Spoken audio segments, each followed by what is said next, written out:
Assalamu alaikum and welcome to the Politics and Media Show with me, Salma Yaqub. On tonight's show, we'll be discussing aspects of Britain's involvement in 3 foreign wars since the 9/11 attacks. Britain's military has fought conflicts in Afghanistan, Iraq and most recently Libya. In the first half of the show, we'll be reflecting on last week's public inquiry into the death of the Iraqi hotel worker Baha Mousa, who died in British custody. Mousa sustained 93 separate injuries whilst in custody, and the inquiry found there had been, I quote, a serious breach of discipline by troops. In response, the head of the army, General Sir Peter Wall, apologised and said the incident had cast a dark shadow over the high reputation of the service. We also want to discuss a ruling in July by the European Court of Human Rights, which held that Britain had failed to carry out effective investigations into killings of Iraqi civilians.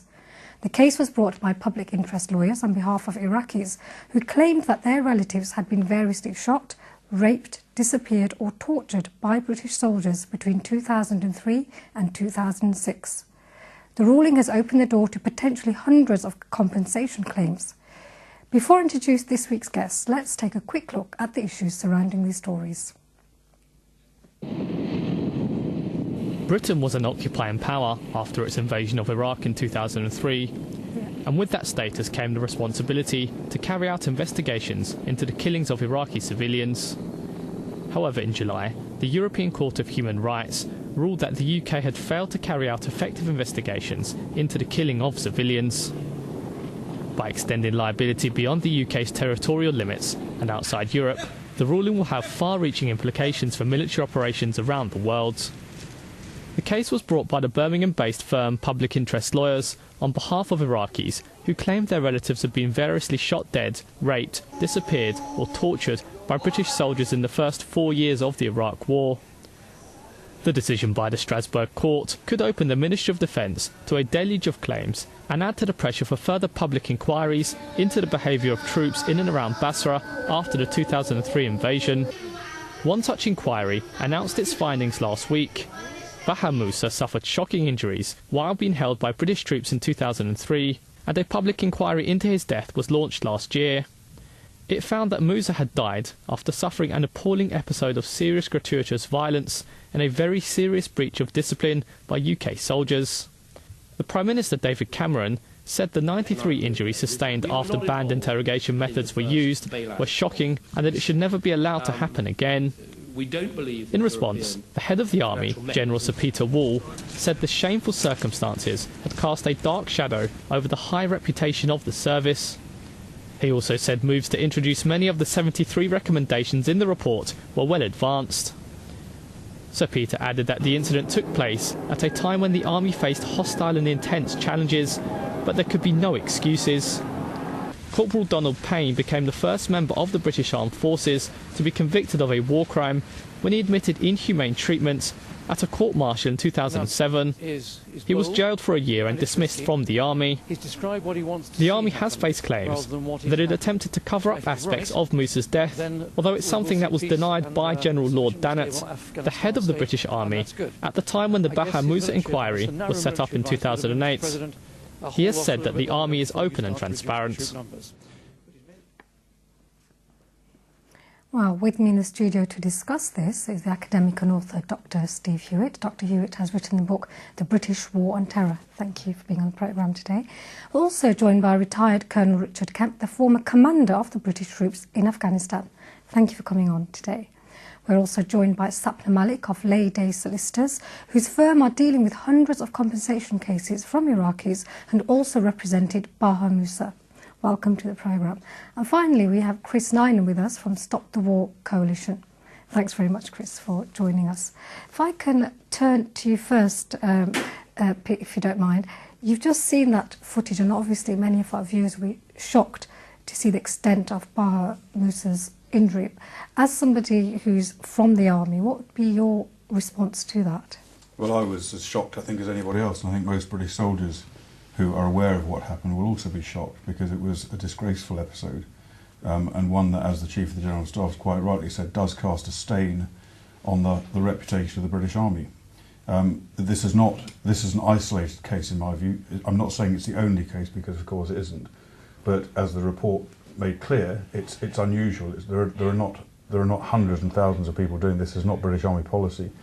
I do believe that it goes beyond simply a breakdown in discipline. Of clearly that is the case, but one also has to look at who knew what further up the chain of command. And it's come out that very senior people who should have known better and should have had procedures in place to make sure this didn't happen were doing their job, and clearly they were not doing their job. Well, if that's the case, we've heard that one soldier was jailed for a year and has now been released. What about the people in the higher up chain, which you have just now referred to, who did know what was going on? What action has been taken against them? A number of others were court-martialed and acquitted at court-martial. I don't know why that happened. I'm not privy to the decision-making of the court. I can only assume that the right information wasn't put in front of the court, because I believe the British court-martial system is thorough and fair in the same way as the civil courts. But obviously if there is now new evidence that the court wasn't aware of, then serious consideration, I believe, should be given to reopening charges against the individuals who were acquitted. If that's I'm not a legal expert, I don't know if that's possible, but my instinct would be to say we should be looking at that.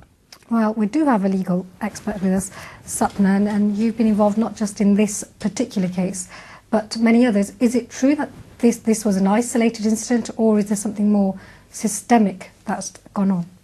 Well, certainly it's our view that this isn't just an isolated incident, not just a case of a few bad apples. Obviously, it's a very extreme case, a very graphic case. We do know about some other deaths in custody, although very little is yet publicly known about them. And as we know, even in Baha Mousa's case, initially the cause of death was just put down to a heart failure and didn't in any way reflect the true abuse to which he was subjected. And who wrote that? I mean, who presented that this was just a heart failure case? It was by soldiers on the ground and medics on the ground at the time, and as you will have seen from the inquiry report, certainly a number of the medics come under scrutiny and great criticism for the way that they dealt with things on the ground. Just to come back on one point that was said, in terms of it being an isolated incident, of course, the remit of the Baha Mousa inquiry was really only just looking at this particular incident. A few other incidents by that particular regiment were also looked into, but it wasn't for the inquiry chair to consider the numerous other allegations that have now been brought before the courts and are subject to further legal proceedings. If I can come to you, Steve, we've heard about, well, it's a few isolated cases. We've heard the case that, well, actually it's a bit more widespread. You've taken a broader analysis of the situation. What's your view? Well, I think in the context of war that some of this is inevitable, and you've seen with U.S. troops, there have been stories of atrocities, there have been court cases, there have been people convicted. And this is part of the brutality of this conflict in Iraq, you know, beyond just the cases we're describing today. But I mean, obviously, there's been the role of British intelligence, allegations around torture, cases such as that as well that may never ever see the light of day. So in that sense, I guess I'll take a middle ground between the two, and then in some ways, at least there's a legal system in place, and hopefully this will come out eventually. I'm more worried, I think, in terms of intelligence agencies and some of the things that have been going on and are continuing to go on that will never see a courtroom. Well, Chris, you've campaigned from the start against the war in Iraq and said that civilians would inevitably be caught up in this. What's been the response of Stop the War Coalition? Well, I mean, we have argued, as you say, from the very beginning, that unfortunately, if you occupy foreign countries, what you find is that the people tend to oppose you, and then you're locked into a